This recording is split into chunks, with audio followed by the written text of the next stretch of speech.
ನೋಡಿ, ಈ back pain ಬರೋಕ್ಕೆ ಏನು ಕಾರಣ?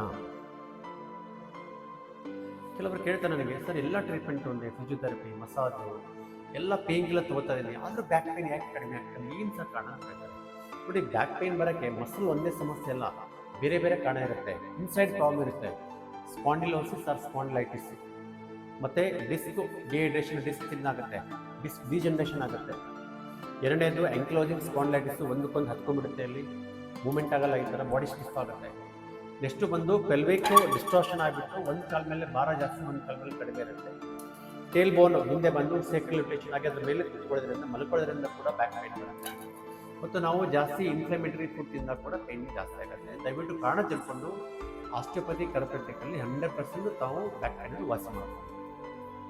ನಾನು ಡಾಕ್ಟರ್ ದುರೇಶ್ ಅಂತ, ಅಮೇರಿಕನ್ ಮತ್ತು Europe trained certified chiropractor and osteopath, ಅಂದರೆ non surgical, non drug, spine and joint doctor.